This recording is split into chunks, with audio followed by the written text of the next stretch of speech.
Olá pessoal, na aula de hoje a gente vai falar sobre análise de requisitos na disciplina de análise de projeto de sistemas. A gente vai iniciar com uma motivação sobre o levantamento de requisitos, uma introdução em relação aos conceitos de requisitos. A gente vai falar sobre uma técnica de levantamento, as técnicas de levantamento de requisitos em um outro momento, vocês vão ter um tempo para pesquisar e a gente retoma num segundo momento. Serão apresentados alguns documentos para especificação de requisitos. Após isso, falaremos sobre casos de uso e como transformar os requisitos em casos de uso para criar uma modelagem do sistema e, posteriormente, a codificação. Então, motivação. A gente pode dizer que existem algumas causas que levam ao atraso, aumento do custo do sistema e redução das funções de um projeto. E isso pode ocorrer por várias questões, e dentre elas a falta de informação sobre o usuário, o que esse usuário faz, o que ele precisa, requisitos incompletos, o não entendimento de tudo que o usuário precisa e a mudança desses requisitos no decorrer do projeto. A engenharia de requisitos, a gente pode dizer que é um amplo espectro de tarefas e técnicas que levam ao entendimento desses requisitos, ou seja, ele vai auxiliar no entendimento do que o sistema deve fazer, as características que esse sistema deve ter. Na perspectiva do processo de software, a engenharia de requisitos é uma ação de engenharia de software, ou seja, a parte de engenharia de requisitos está representada dentro da engenharia de software e ela faz parte de todo o processo de desenvolvimento do software. É uma comunicação ativa nesse processo. As ferramentas de engenharia de requisitos auxiliam no processo de entendimento dos requisitos, no levantamento, auxiliam na modelagem também, na gestão desses requisitos, um acompanhamento durante o desenvolvimento e uma forma de validação desses requisitos, se eles estão sendo aplicados conforme foram levantados. Uma ponte para o projeto dos requisitos para o projeto, ou seja, a engenharia de requisitos estabelece uma base sólida para o projeto e a construção. Sem um levantamento de requisitos concreto, com um bom entendimento, existe uma grande possibilidade do software falhar, ou seja, não satisfazer as necessidades do cliente. O software está pronto e não fazer o que o cliente precisa. Essa questão aqui é bastante importante, saiu do livro do Somerville.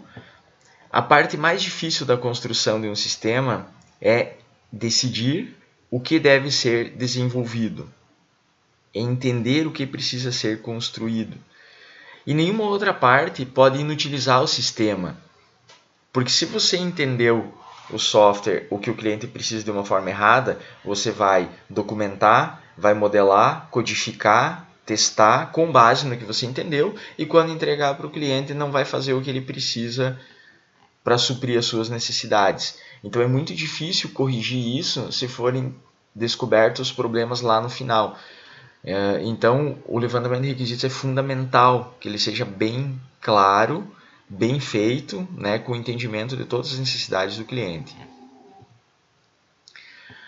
A engenharia de requisitos envolve 7 tarefas, que é desde a concepção, lá no entendimento, no primeiro momento, o levantamento das informações, a elaboração de uma documentação, do documento de especificação de requisitos, a negociação com o cliente em relação ao que vai ser desenvolvido, a especificação, a validação do requisito quando está sendo desenvolvido e a gestão, que é um acompanhamento desses requisitos durante todo o processo. O que são requisitos em relação a um sistema e ao mundo real? A gente pode dizer que um requisito é uma capacidade que deve ser atingida ou possuída por um sistema, para satisfazer as necessidades do cliente, ou seja, o contrato que o cliente fez, uma especificação que a empresa tem, uma documentação que ela precisa, né? Então, isso são requisitos, né? Quais os requisitos para você cumprir uma determinada tarefa, né? Por exemplo, para você cumprir, quais os requisitos para você passar de ano? Você precisa ter, no nosso caso aqui, 75% de presença, precisa tirar a média mínima. E basicamente são esses dois os requisitos básicos. Estar presente 75% das aulas e alcançar a nota mínima. Então, isso são requisitos para você cumprir as suas tarefas, cumprir com as especificações. Alguns conceitos, né? Aqui são meio que se repetem. Então, o requisito é qualquer função ou característica que um sistema deve ter, ou seja, o que ele deve fazer, o que tem nesse sistema, e as restrições que devem atender. Então, o sistema deve permitir o cadastro de um cliente, e uma restrição, somente vai finalizar o cadastro com um CPF válido, é uma restrição, então todos são requisitos. E outras propriedades que devem ser fornecidas. Define o que o sistema deve fazer e as circunstâncias sobre as quais ele deve operar. O sistema deve permitir cadastros, relatórios, e deve rodar no ambiente Windows, no ambiente Linux, versão XY. Define os serviços que o sistema deve fornecer e dispõe sobre as restrições e operações do mesmo.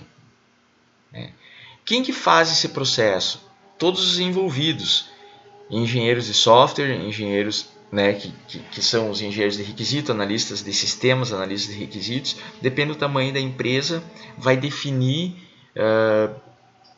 a nomenclatura das funções, as funções que vão participar. E aí também diz todos os outros interessados que participam no processo de engenharia de requisitos, inclusive os clientes, usuários do sistema. Essa questão aqui é bastante importante. Permitimos que as modificações nos controlem, em vez de estabelecermos mecanismos para controlar as modificações. Se a gente não consegue controlar o nosso sistema, o processo de desenvolvimento, vai chegar um momento que vai ter problemas, que a gente vai ter que parar, voltar e não vai conseguir controlar esses problemas. E a gente vai ficar refém dessas situações.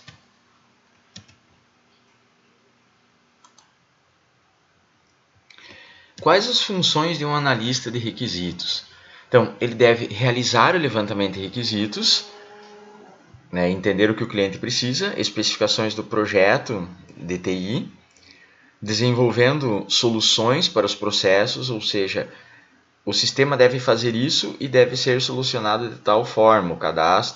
O sistema deve permitir o cadastro de clientes, esse cadastro deve ser criado com tais campos e ter tais relatórios, deve dar soluções para esses processos. Mapeamento e análise de negócios também, permitir um acompanhamento desse processo. Elaborar a documentação técnica de especificação dos requisitos. Então, o analista de requisitos vai criar um documento de especificação de requisitos e um relatório de status dos requisitos para facilitar a gestão do projeto, para facilitar um acompanhamento durante o projeto. Como os requisitos evoluem? Vocês já devem ter visto a charge do balanço, da árvorezinha. É basicamente isso aqui. Ou seja, o que é necessário fazer? Ele mostra uma figura dessa forma, mas o que os usuários querem? A figura já está diferente. Então aqui eu tenho 6 lados, mas preciso de 5 lados, uma figura. E aí, o que os usuários pedem? Eles já pediram de uma forma diferente do que eles querem, que é diferente do que eles precisam. Os desenvolvedores entendem de uma forma diferente e acaba sendo desenvolvido um software totalmente diferente de todas as informações que foram colhidas até o momento, mesmo elas estando bagunçadas. Então isso é muito complexo no processo de desenvolvimento. Agora a gente vai partir para os conceitos de requisitos, classificações entre eles. Então, basicamente, os requisitos funcionais e não funcionais são as classificações principais. Os requisitos não funcionais também são conhecidos como requisitos de qualidade, são algumas restrições sobre os funcionais. A gente tem regras de negócio, que normalmente evoluem para requisitos não funcionais, e requisitos suplementares ou complementares. Iniciamos com requisitos funcionais. Esses requisitos correspondem a uma lista de todas as coisas que o sistema deve fazer, o que ele deve ter, as funcionalidades que esse sistema deve possuir. E aí podemos classificar os requisitos funcionais em requisitos evidentes e requisitos ocultos. Então, os requisitos evidentes são efetuados com o conhecimento do usuário. Ou seja, o usuário vai lá no menu, clica e diz: eu quero fazer isso. E os requisitos funcionais ocultos, eles acontecem sem o comando explícito do usuário. O usuário nem precisa saber que existe esse requisito, porque ele vai acontecer automaticamente. Mas normalmente ele sabe que existe. Então, requisitos funcionais evidentes. O software deve permitir o cadastro de clientes. Então, o usuário vai lá, clica em cadastrar cliente e efetua o cadastro. O software deve permitir a geração de relatórios sobre as vendas do mês, trimestre, por vendedor, por região. Vai lá e clica e pede para dar esse comando. Então, é um requisito funcional evidente. O requisito funcional oculto, então, por exemplo, o software deve calcular um desconto nos empréstimos em função da política da empresa. Então, se você comprar 3 produtos de um valor X de R$10 cada um, ele vai sair por R$ 9,50 cada um. Então, no momento que passar o terceiro produto, automaticamente o sistema vai entender que passaram 3 produtos iguais daqueles que estão na promoção e ele automaticamente dá esse desconto. Então, é um requisito funcional, dar desconto, pela quantidade acima de X produtos, que muitas vezes, no exemplo de um caixa de mercado, o caixa nem sabe que isso vai acontecer. Mas no momento que passar ali, o próprio sistema vai identificar. Então, é um requisito oculto. Alguns exemplos aqui, então, em um sistema educacional. O requisito funcional 1, a gente normalmente põe RF, requisito funcional, 1, 2, 3, uma sequência. O sistema deve listar todos os alunos cadastrados em uma turma. O sistema deve calcular a média dos alunos. O sistema deve permitir a criação, leitura, exclusão e atualização dos dados.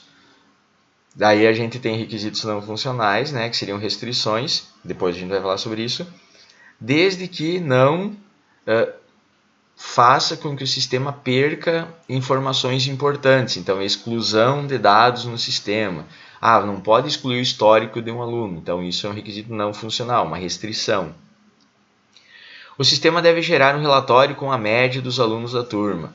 O sistema deve registrar a chamada diária dos alunos. O sistema deve permitir a listagem de um relatório com as presenças e conteúdos dos alunos.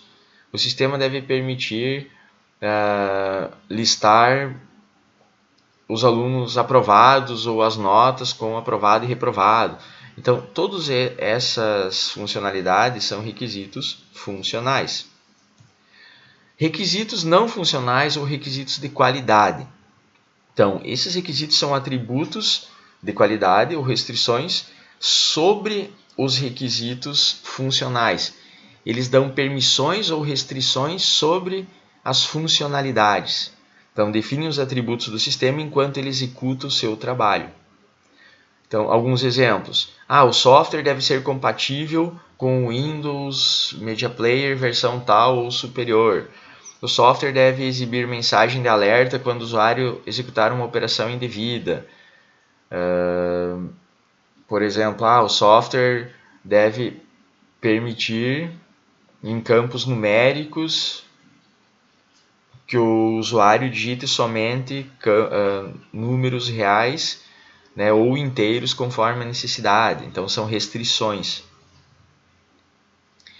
Onde aparecem os requisitos não funcionais? Na questão da usabilidade, desempenho, segurança, restrições de hardware e software, na questões de padronização e normatização do sistema, que devem obedecer regras como legislação, questões de distribuição e instalação. Então agora a gente vai citar alguns exemplos.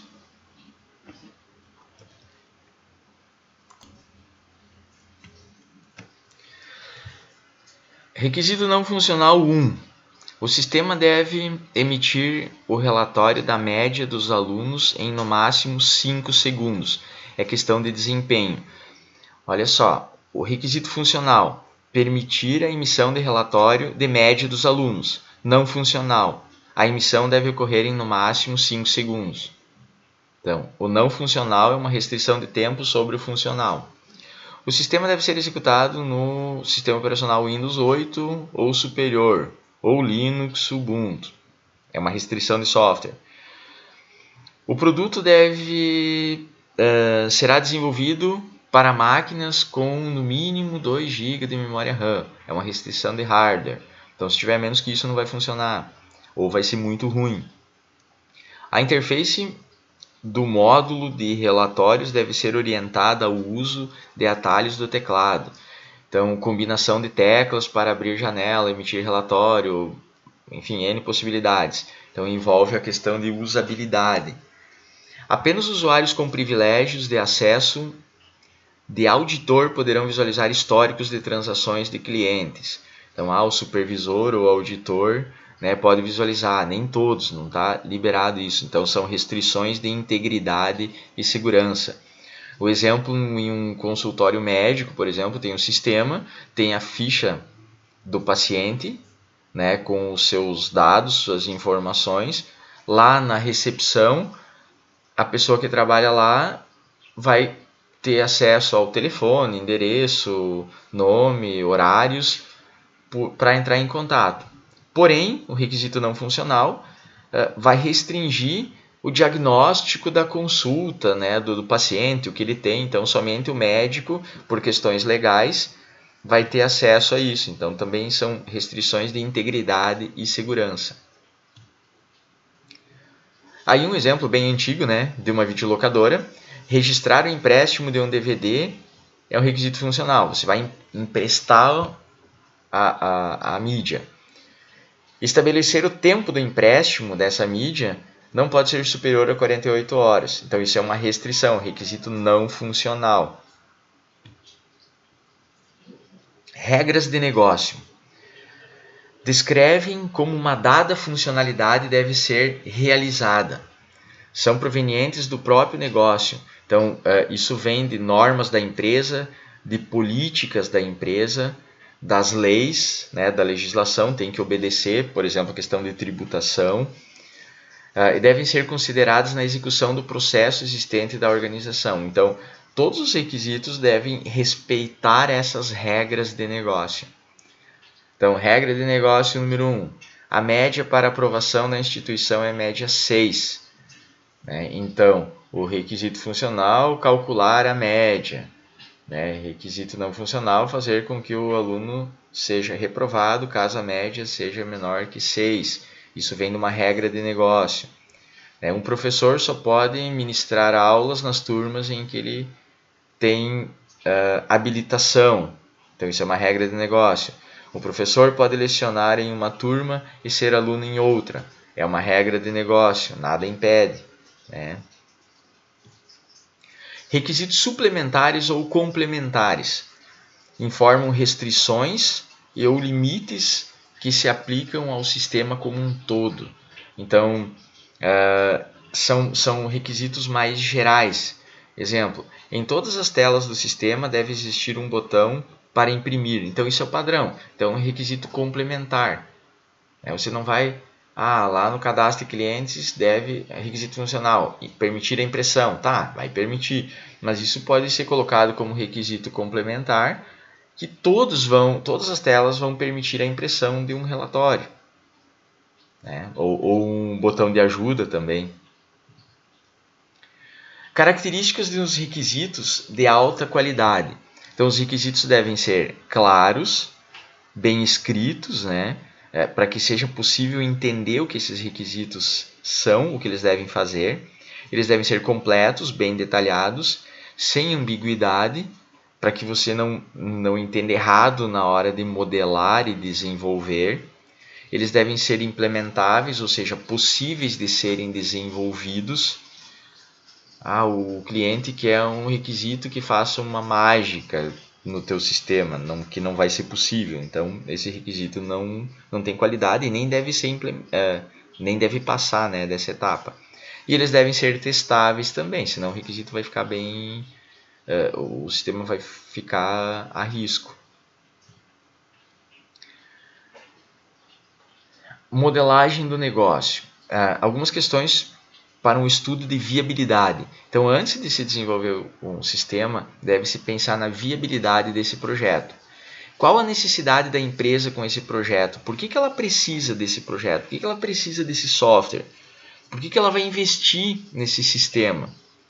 Ele é possível ser desenvolvido? Né? A equipe da minha empresa tem condições de desenvolver? Eu vou conseguir desenvolver o que o meu cliente quer? Qual o custo para o meu cliente? Vai ser acessível? Ele vai conseguir pagar?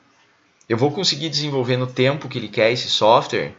Então, para comprar alguns componentes, construir todos, como vai ser isso? É possível isso? E aqui, essa etapa aqui, a gente vai estudar na aula seguinte, que são as técnicas de levantamento de requisitos. Então, ela fica para uma pesquisa e depois a gente comenta essa parte aqui. Aqui temos um exemplo de um formulário de entrevista, ou seja, um formulário para condução da entrevista, onde se colocam dados, quem foi o entrevistador, quem foi entrevistado, se é o usuário final, se é o dono da empresa, né, qual a sua função, a data, o início, quanto tempo durou, quais os objetivos da entrevista, o que ele falou em relação ao sistema. E aí o que é muito importante, a clareza, né, alta, média e baixa sobre as informações, a confiabilidade sobre essas informações e qual a satisfação em relação à entrevista também. Não é obrigatório, mas porque essas anotações podem ser colocadas em um outro formulário, em outro documento, mas isso é bem importante que se tenha uma documentação. Para que servem os documentos de requisitos? Então, para identificar, documentar, revisar e validar as funcionalidades do sistema. Então, esse documento vai dizer quais são os requisitos, eles vão estar detalhados, eles podem ser revisados durante o processo de desenvolvimento, servem de referência para consultas durante o processo de desenvolvimento, lá na codificação. Mas como funciona esse cadastro aqui? Então, você volta para os requisitos, analisa, realmente precisa fazer de tal forma. Né? Referência para consultas durante a manutenção. Lá na manutenção do sistema, o que está errado, o que eu tenho que mudar aqui. Então, eu vou olhar na modelagem, posso voltar nos requisitos, então ele vai auxiliar durante todo o processo. Permitir que clientes, gerentes de projeto, desenvolvedores, todos os envolvidos possam acompanhar o processo de desenvolvimento com base nesses requisitos, fazer validações dos requisitos, né, do sistema com base nesses requisitos. Quem pode utilizar os documentos? Então, várias pessoas, todos os interessados, né? Monitores do contrato, né, que vão analisar cronograma, alguns detalhes em relação ao contrato, clientes e usuários do sistema, né, que devem entender os requisitos para saber se realmente ele vai fazer, o sistema vai fazer o que ele está proposto a fazer. Gerentes de negócio, que devem entender as prováveis consequências da construção e do uso do negócio. Projetistas e desenvolvedores, que utilizam os requisitos com base para desenvolver esse sistema, né, que vai ser criado. Os testadores, que vão testar o software, vão criar a base de dados de teste com base nos requisitos, nas informações, para saber se ele está coerente com as suas especificações. Gestores de TI, que podem estar envolvidos com todas as pessoas e atividades né, acima relacionadas. Então eles vão gerenciar esse processo e eles precisam dessas informações para saber se está no caminho certo. Alguns desafios, né? Os produtos de trabalho da engenharia de requisitos são revisados com o cliente e com o usuário final para garantir que a equipe entendeu o que o cliente precisa, né? Entendeu o que o cliente quer que faça no seu sistema. Mas é importante saber que mesmo que após essas documentações, essas validações, que todos concordaram com o que foi especificado, os requisitos vão mudar, eles vão continuar mudando ao longo do desenvolvimento, depois que o sistema está em uso, então dificilmente vai ser estático, né? Eles vão mudar durante a vida do sistema. E esse pensamento aqui, que não é um pensamento, né, diz: sei que você acredita que entende o que acha que eu disse, mas não estou certo de que percebe que aquilo que ouviu não é o que eu queria dizer, né? Pretendia dizer. Ou seja, é confuso isso aqui, né? Então, quer dizer que o processo de levantamento de requisitos, a engenharia de requisitos, é bem complexa, é de difícil entendimento, precisam se usar técnicas de levantamento de requisitos, precisam se fazer um entendimento muito detalhado dos requisitos para não chegar a uma confusão total no desenvolvimento do software. Então, essa frase aqui é toda bagunçada, que quer dizer que pode dar muito errado o processo de desenvolvimento, se os requisitos não forem muito claros e bem especificados. E aqui a nossa bibliografia até o momento. Então, por hoje paramos por aí.